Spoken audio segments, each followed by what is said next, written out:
Hello viewers, ఎలా ఉన్నారు?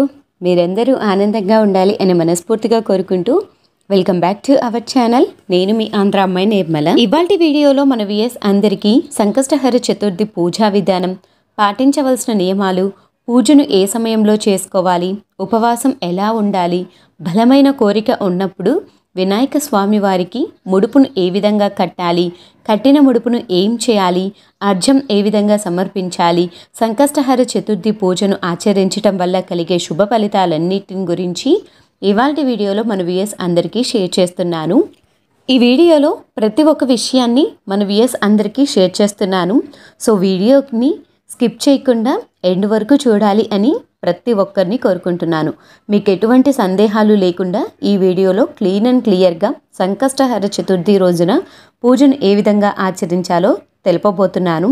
ఈ వీడియో మీకు కనుక నచ్చితే మరికొంతమందికి ఉపయోగపడుతుంది అనుకుంటే వీడియోని తప్పకుండా లైక్ చేసి షేర్ చేయటం అస్సలు మర్చిపోవద్దు. మీరు ఇచ్చే లైక్ అనేది ఎప్పటికీ వృధా కాదు. మీరు ఇచ్చే లైక్ వల్ల ఈ వీడియో మరికొంతమందికి రీచ్ అవుతుంది. మానవులకు ఏ కష్టాన్ని అయినా గట్టెక్కించేదే ఈ సంకష్టహర చతుర్థి పూజా వ్రతం. గణపతికి చాలా ఇష్టం అయిన తిథిలో చవితి ప్రధానం అయినది. మొదటిది వరద చతుర్థి, రెండవది సంకష్టహర చతుర్థి. అంటే ఎలా వచ్చాయి అనే విషయానికి వస్తే, అమావాస్య తరువాత వచ్చే చతుర్థిని వరద చతుర్థి అని, పౌర్ణమి తర్వాత వచ్చే చవితిని సంకష్టహర చతుర్థి అని అంటాము. మనం పూజ చేసుకోవాలి అని అనుకుంటే పౌర్ణమి తరువాత వచ్చే చతుర్థి రోజున పూజను ఆచరించాలి.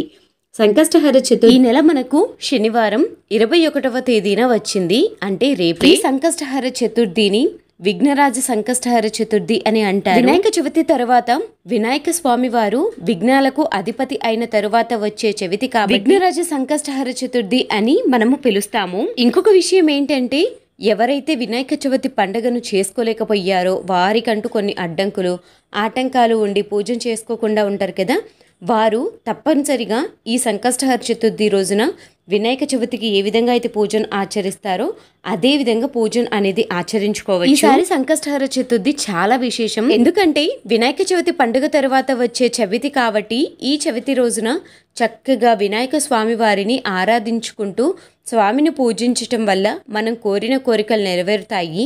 అంతేకాకుండా విఘ్నాలు తొలగించి మంచి బుద్ధిని ప్రసాదించటానికి, మన యొక్క తీరని కోరికలు, బలమైన కోరికలను తీర్చుకోవటానికి కూడా ఈ సంకష్టహర చతుర్థి ప్రాముఖ్యతమైనది. అందులో శనివారం ఈసారి మన పురటాసి మాసం శనివారాలు కూడా ఇందులోనే కలిసి వస్తాయి. ఈ శనివారం రోజున ఇలా దీపం వెలిగించుకొని ఇలా పూజ చేసుకోలేమనుకుంటే నార్మల్గా ఇంట్లో దీపారాధన అయినా చేసుకునేసి పూజను అనేది ఆచరించుకోండి. వెంకటేశ్వర స్వామి అనుగ్రహం, విఘ్నాలు తొలగించే వినాయకుని యొక్క అనుగ్రహం మీకు కలుగుతుంది. పౌర్ణమి తర్వాత 3వ రోజున మనకు చవితి వస్తుంది.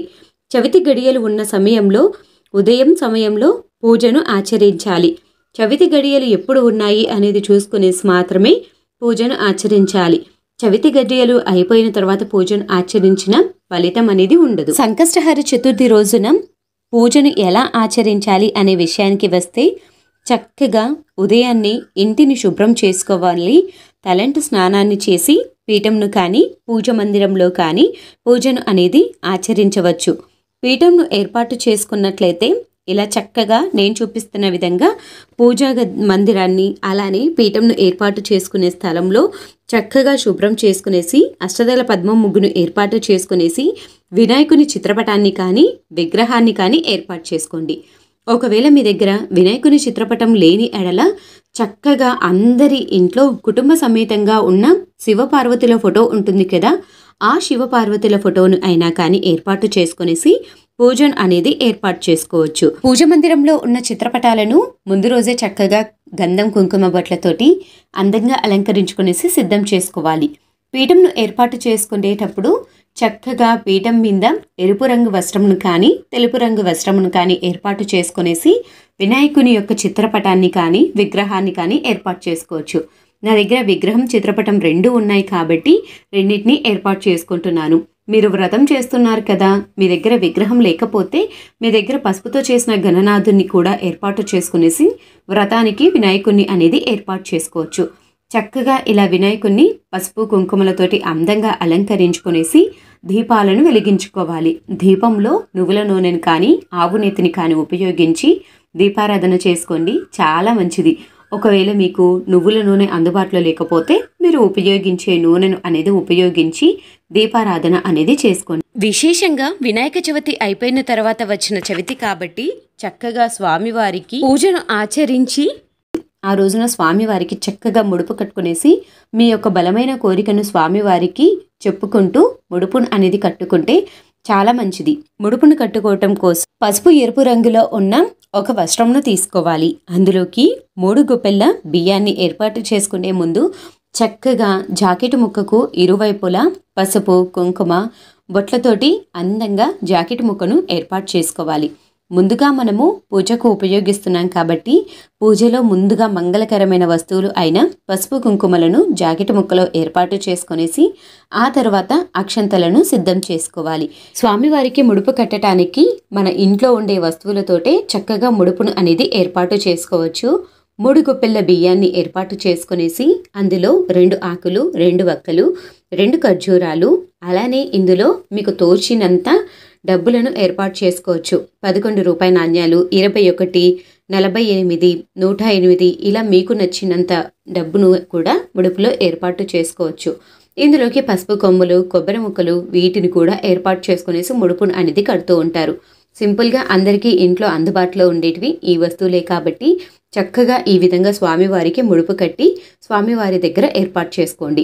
ఈ ముడుపుని ఎప్పుడు విప్పాలి అనే విషయానికి వస్తే ముడుపును మనము సాయంత్ర సమయంలో పూజను ఆచరిస్తాం కదా, ఆ సమయంలో ఈ ముడుపును విప్పి ఇందులో ఉండే బియ్యంతో నైవేద్యాన్ని తయారు చేసి స్వామివారికి సాయంత్రం పూజలో నైవేద్యానికి సిద్ధం చేసుకుంటారు.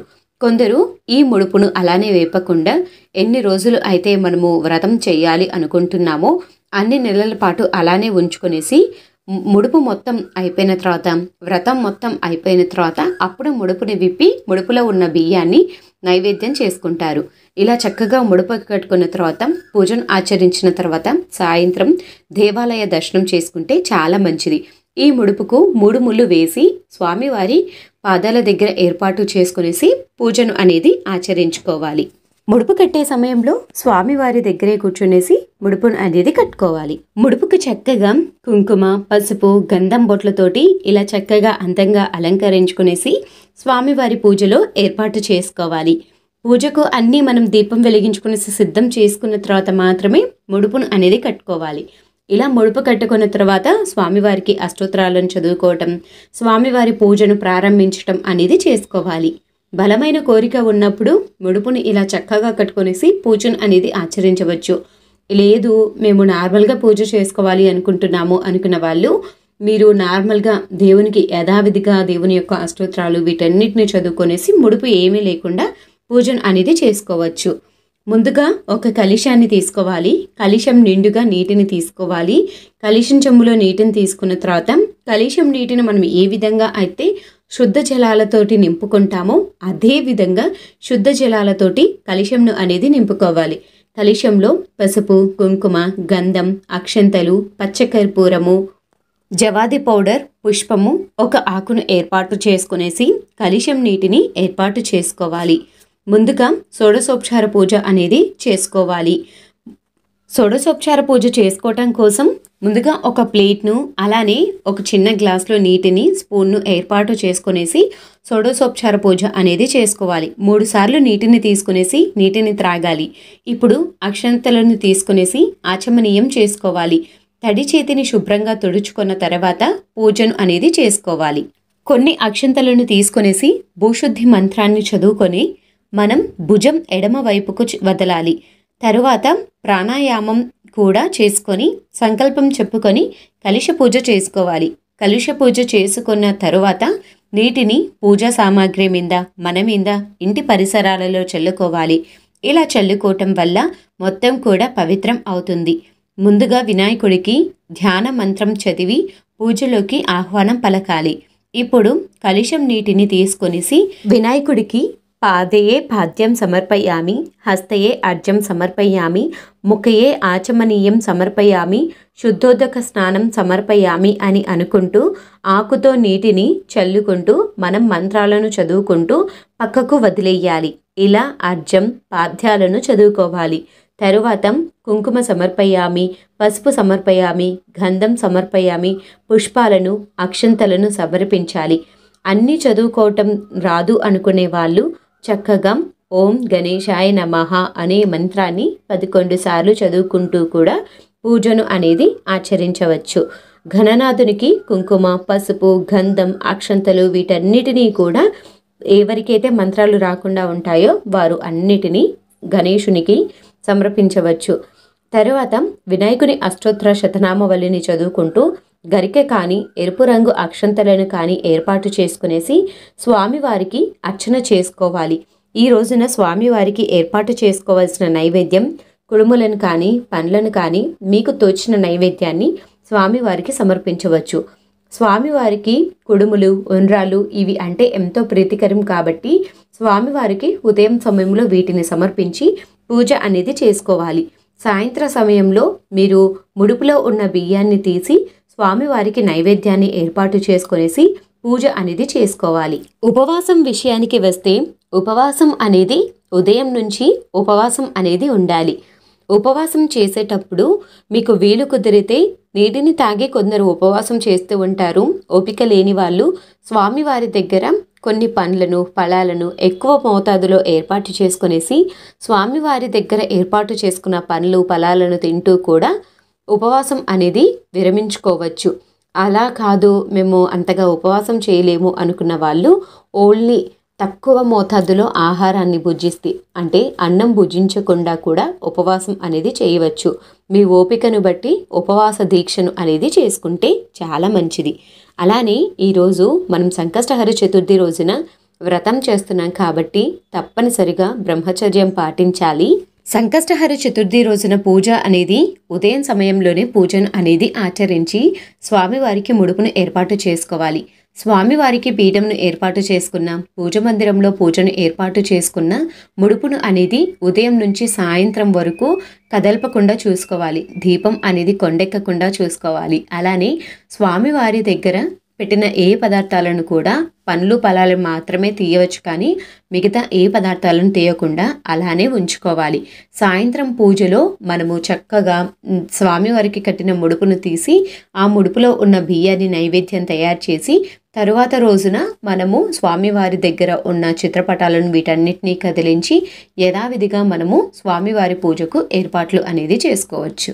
సాయంత్ర సమయంలో కూడా స్వామివారికి ఉదయం ఏ విధంగా అయితే గరికను సమర్పిస్తూ అష్టోత్తరాలను చదువుకుంటామో అలానే గరికను సమర్పిస్తూ 21 108 నామాలను చదువుకుంటూ స్వామివారి అష్టోత్తరాలను చదువుకోవాలి. పూజ మొత్తం పూర్తయిపోయిన తర్వాత చక్కగా స్వామివారికి కర్పూర నీరాంజనాన్ని ఇస్తూ మంగళహారతిని పాడుతూ స్వామివారికి కర్పూర నీరాంజనాన్ని ఇవ్వాలి. చక్కగా కర్పూర నీరాంజనాన్ని స్వామివారికి చూపిస్తూ మనం ఏర్పాటు చేసుకున్న నైవేద్యాలను కూడా స్వామివారికి చూపించాలి. పూజ మొత్తం అయిపోయిన తర్వాత ఒక్కసారిగా స్వామివారికి చేతులు జోడించి నమస్కరిస్తూ మేము ఏవైనా తప్పులు చేస్తే క్షమించండి అని చెప్పేసి కొద్దిపాటి అక్షంతలను తీసుకునేసి స్వామివారి దగ్గర ఏర్పాటు చేసుకునేసి స్వామివారికి మొక్కుకోవాలి. విఘ్నాలు తొలగించే గణనాథునికి విఘ్నాలు లేకుండా పూజను ఆచరించాలి అని ఎంతోమందికి కోరికగా ఉంటుంది. కానీ ఎంత చేసినా కానీ ఏదో ఒక విఘ్నం అనేది జరుగుతూ ఉంటుంది. కాబట్టి విఘ్నాలు తొలగించమని స్వామివారి పూజ అయిపోయిన అనంతరం ఒకసారి స్వామివారిని ప్రార్థించాలి. అలానే ఈ రోజున అర్ఘ్యం అనేది తప్పనిసరిగా సమర్పించాలి. అర్ఘ్యం ఎలా సమర్పించాలి అనేది కూడా ఇవాళ వీడియోలో షేర్ చేద్దాం అనుకున్నాను కదా. అర్ఘ్యం సమర్పించే ముందు స్వామివారికి చక్కగా ధూపాన్ని వేసుకునేసి సాయంత్రం చంద్రోదయానికి ముందే పూజను పూర్తి చేసుకునేసి చంద్రోదయం అయిన తర్వాత అర్ఘ్యం అనేది సమర్పించాలి. అర్ఘ్యం సమర్పించటానికి ఒక చెంబులో నీటిని తీసుకునేసి పసుపు, కుంకుమ, అక్షంతలు, పుష్పాన్ని ఏర్పాటు చేసుకునేసి చంద్రుడు కనపడుతూ ఉండగా బయటనే కూర్చొనేసి మనము ఈ విధంగా అర్ఘ్యాన్ని అనేది ఏర్పాటు చేసుకునేసి చంద్రుడిని చూస్తూ నమస్కారం చేసుకొనేసి అర్ఘ్యాన్ని వదలాలి. ఇలా చక్కగా సంకష్టహర చతుర్థి రోజున ఉదయం నుంచి సాయంత్రం వరకు పూజను ఆచరించి ఆ వినాయకుని యొక్క అనుగ్రహం పొందగలరు అని నేను మనస్ఫూర్తిగా కోరుకుంటున్నా. ఈ వీడియోలో మీకు ఎటువంటి సందేహాలు ఉన్నా కింద కామెంట్ సెక్షన్లో కామెంట్ చేయండి, తప్పకుండా రిప్లై